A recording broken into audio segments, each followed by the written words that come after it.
par rapport justement à ces événements et surtout tout ce qui se dit sur les réseaux sociaux, nous avons tenu à avoir plus d'explications. Et pour cela, nous avons invité sur ce plateau ce soir le chargé de la communication des forces armées togolaises, le colonel Inoussa Djibril. Mon colonel, bonsoir. Bonsoir madame.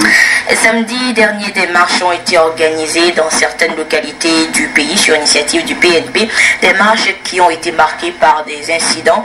La principale localité citée sur presque tous les médias, surtout les réseaux sociaux, est Sokodé. Mon colonel, d'abord, avant de vous donner la parole, nous allons suivre ensemble ce reportage sur la manifestation à Sokodé. Et c'était samedi dernier. La manifestation du Parti national panafricain a connu ce samedi 19 août 2017 des actes de vandalisme et de violence à Sokodé. Cette marche, qui a démarré au mépris des recommandations du ministère de l'administration territoriale, de la décentralisation et des collectivités locales, indiquant l'itinéraire à suivre afin de permettre aux autres citoyens de vaquer à leur occupation quotidienne, a dégénéré.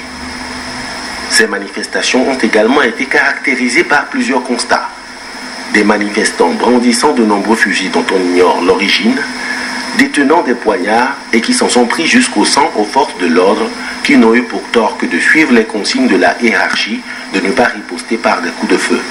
Contrairement aux annonces d'une marche pacifique, l'on a assisté à des actes de vandalisme avec l'incendie du commissariat et la destruction des véhicules civils et policiers. La marche PNP du samedi 19 août 2017 que des forces de l'ordre et 2 morts.